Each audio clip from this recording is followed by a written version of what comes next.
Hi, everyone. It's Tatum Langton, writer and actor of REDEEMher at the Hollywood Fringe Festival. If you'd like to learn more about my story of redemption, then listen or watch this video. I first fell in love with theater.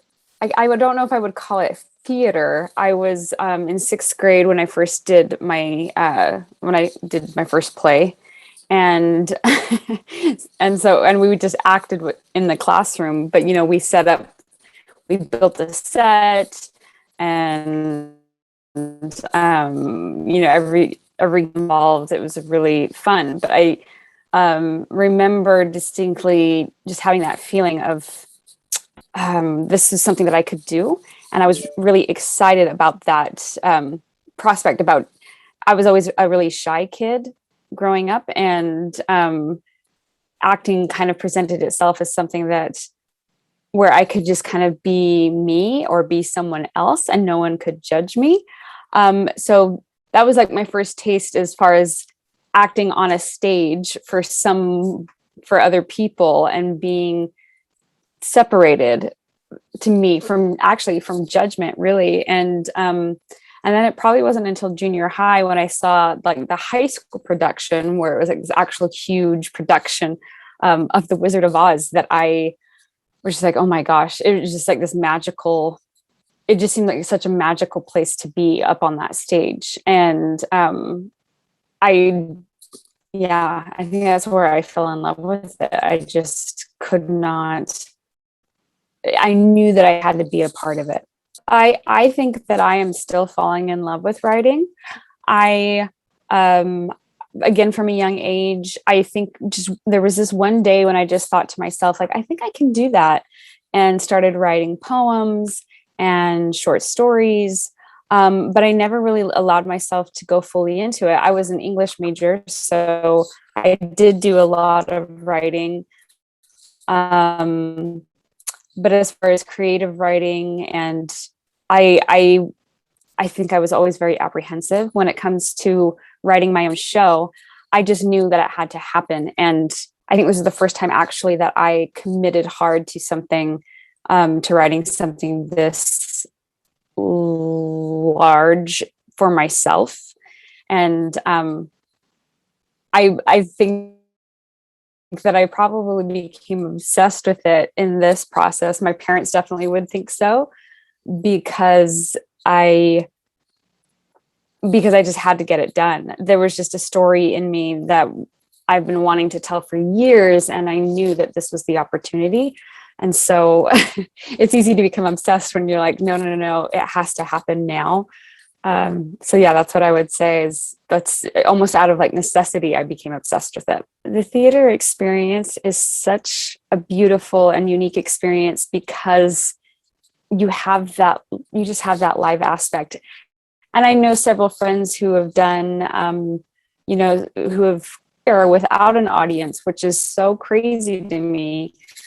I never did that. And I'm lucky to be able right now to have at least a small audience.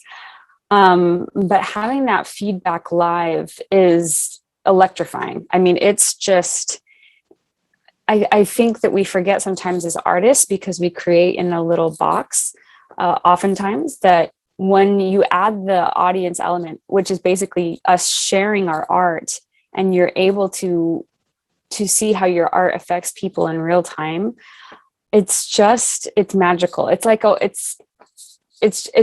me, it feels like the completion of the art. And so, as opposed to film, where you're still in that box, you're still, even if I'm acting in front of other crew members, they're being very respectful, they're being professionals in their own right.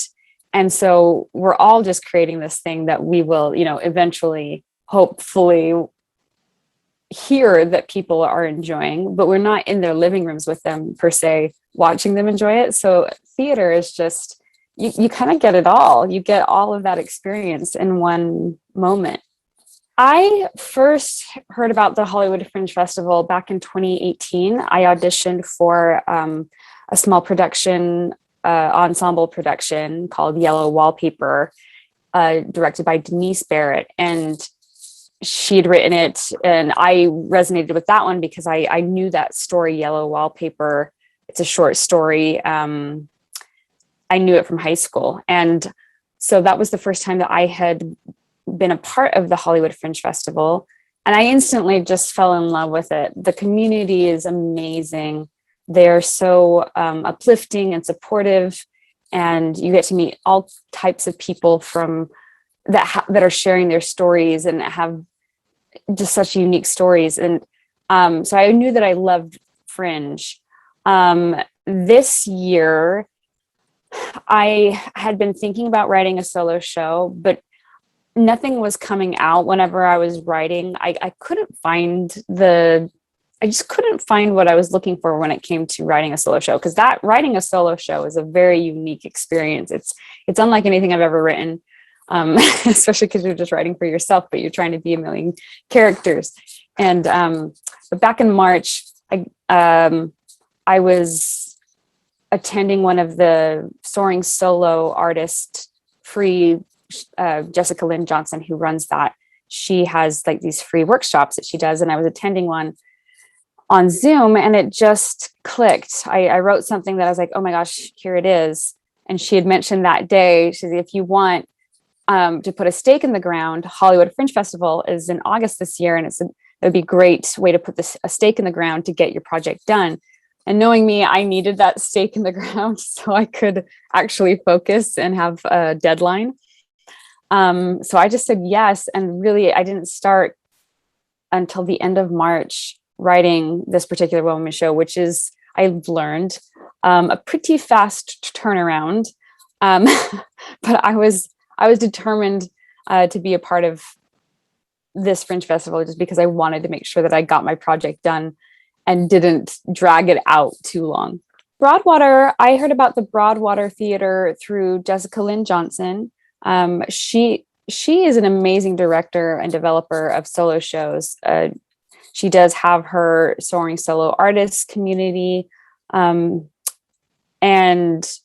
I really trusted her judgment on what theater to choose, because I've never done solo theater. I don't really, and especially when it comes to live streaming and all of the things that we have to think about this year. I didn't know what to expect or what to ask for. And so I trusted her judgment on that. And she got connected with them and just kind of gave her thumbs up on their production value and working with them. So yeah, so that was the first time I heard about them. And they've been so great to work with. And I love this space. It's very intimate, and yeah, it's great. So REDEEMher is an autobiographical one-woman show. So the idea came from my life. I went through a divorce in my 20s. I grew up Mormon in Utah and got married really young. And I really, honestly, pretty much from the moment that this story happened to me about 10 years ago, I knew that I wanted to share the story in some capacity. And so over the past decade, I have tried writing it as a series. I've tried writing it as a short film. I've tried writing it just as a short story. And nothing, I just couldn't find a way to give it justice the way I wanted to. And so when a few friends a couple years ago, I actually couldn't even call them friends, more acquaintances, were asking me, have you ever thought of doing a one-woman show? And I realized that would be a great opportunity to share my story, because I would get to have free reign. I would get to act in it. I would get to produce it and kind of call the shots. And so that's why I went that route.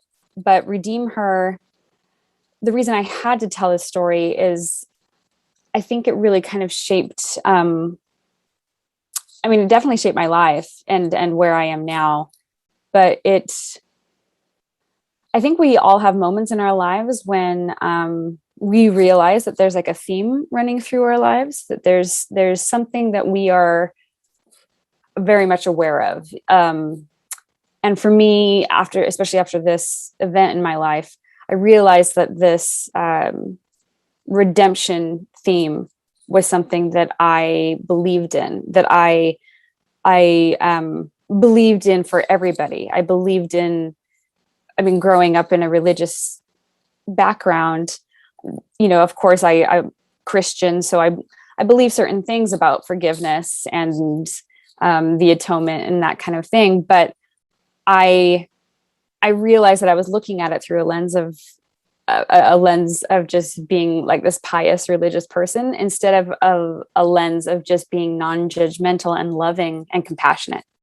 And so I really wanted to share that part of the story because I believe it applies to everyone. We all make mistakes, and we all want a second chance. And I think that that's universal. And I think it's important for people to know that it's possible and what it looks like. And that, life's pretty complex. Just because we believe in these values doesn't mean that they're easy to understand sometimes. Sometimes it's complex. Just life is, we all believe in love, but sometimes love isn't enough, or love comes with its difficulties. So yeah, that's why I really wanted to share it, to just kind of open these conversations of love and compassion, and looking at yourself with more grace, and realizing that redemption is a part of life. Play first starts with kind of catching the audience up with what's going on in the form as like a one-woman show, because a lot of my audience hasn't seen or even knows what a one-woman or solo show is. And so I very quickly catch people up with, okay, there's going to be lots of characters. And I go straight into just quite a few characters, explaining what's going on. We start off in a church a Mormon church that's meant for single adults. We start there, and very instantly you find out that that I have committed adultery, and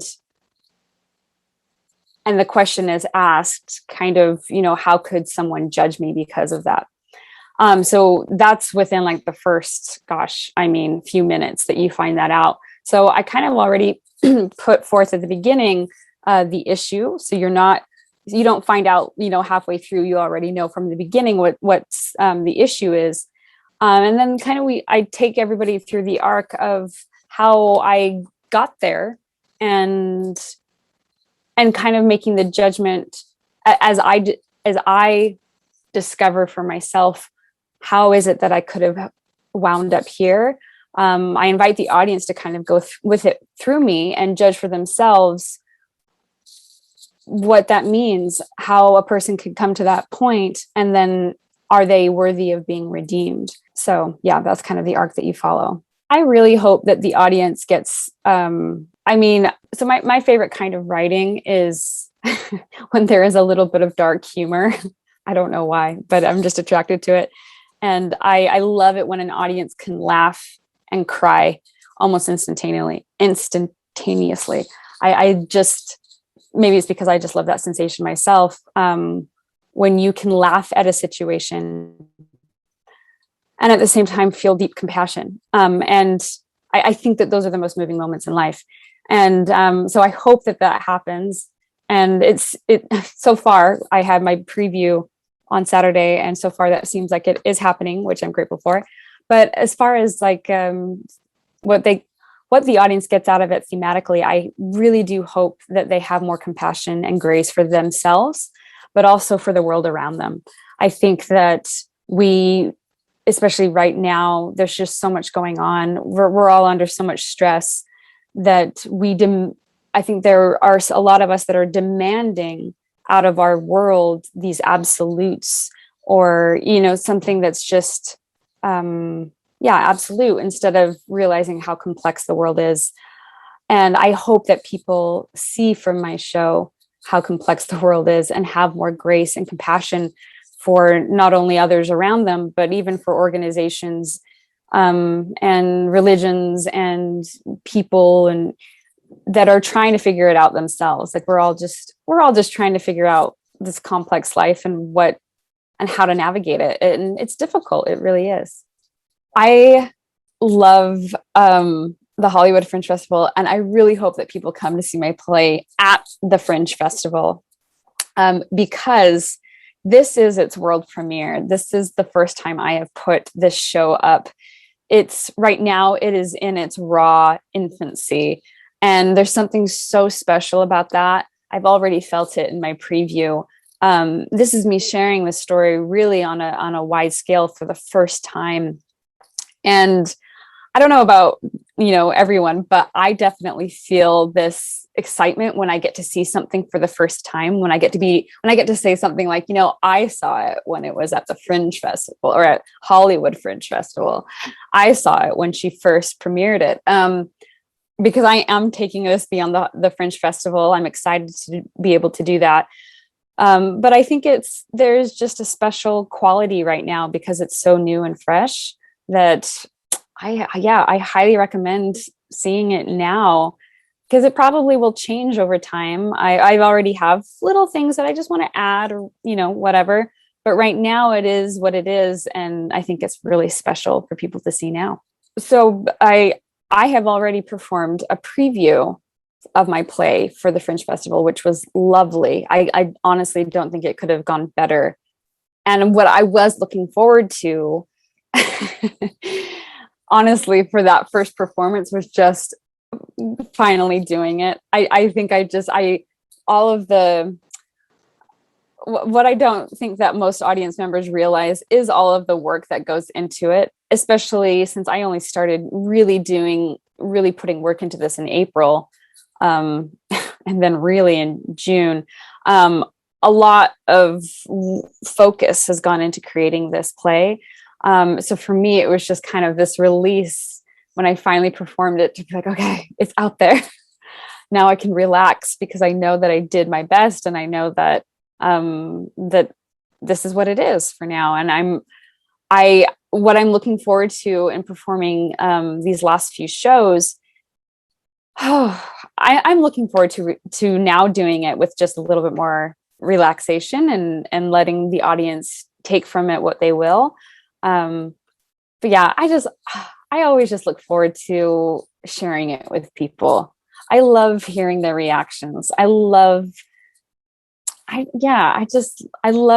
the audience. It means a lot to me as an artist. And just, I think that exertion of actually putting it out there feels so good too. So that's what I look forward to. The Hollywood Fringe Festival is such an amazing festival. There's just so much high energy. The energy around the Hollywood Fringe Festival is just tangible, and it feels so good, especially right now as we're slowly coming back into a post-pandemic reality. It's so nice to see people in person and to share this love of art. And I know for a lot of people, at least a lot of my friends, they didn't know that the Hollywood Fringe Festival existed. And I'm inviting them to see all these other shows because you get this special sneak peek into people's lives and into people's art. And it's so special in this intimate setting. I mean, you really get such an intimate look into and what they've been working on, and different walks of life. You get a lot of edutainment. You're learning about so many backgrounds. Even for myself, I'm like, oh my gosh, I had no idea that world even existed in other productions. And to me, anyone, you don't even have to be a theater lover, I think, to enjoy Fringe, because there's so much to be had and so many stories to be heard. It's fun, honestly. I think if you're looking for something to do in LA right now, the Hollywood Fringe Festival is great entertainment. Events like the Hollywood Fringe Festival are so important because they really do create that community. They put a place, they're basically holding a space for creatives to express themselves in a safe way where there's no judgment, there's love. It's just such a great place to be able to put up your work, put up your hard work. and receive so much support. I mean, I'm amazed at how much support that they offer. And I think it's important because a lot of times, you know, especially in a city like Hollywood, you think that there's just more support for people who have already made it or people who are well into their careers. That when you have something like the Hollywood Fringe Festival, that's for people in their careers that are still getting started, that are still finding their voice. Oh, it's so important. And then to know that they're not alone. I can't think of a better way to support the people who are living in this area and who have come here to live their dreams. I don't think I realized how many local theaters there were in the Los Angeles area, let alone Hollywood, until I attended the Hollywood Fringe Festival, because so many of these theaters are involved in the Fringe Festival, and you get to jump around from theater to theater to theater, and you realize how many just wonderful little theaters there are in a really small radius, actually. And I think it's so important that as a community we support them, because it's why we're here. People often ask me why I live in LA and if I like living in LA. And I think that they mean, you know, they're thinking of the traffic and the bad air quality and all these other things. But I do love living in LA because of the reasons I'm here. And that's because of art and acting and being able to express myself.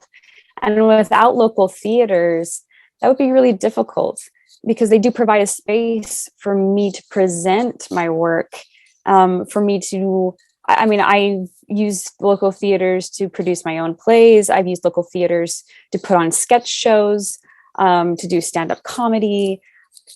The local theaters really are the heartbeat of our town. And I think that the support that we get from others just shows how much we value that.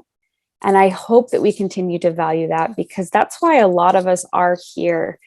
We're here because we want to develop our art.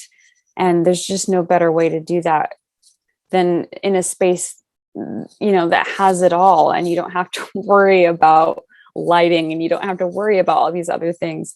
So I really do hope that people will continue to support local theaters. I am planning to take my production of REDEEMher beyond the Fringe Festival.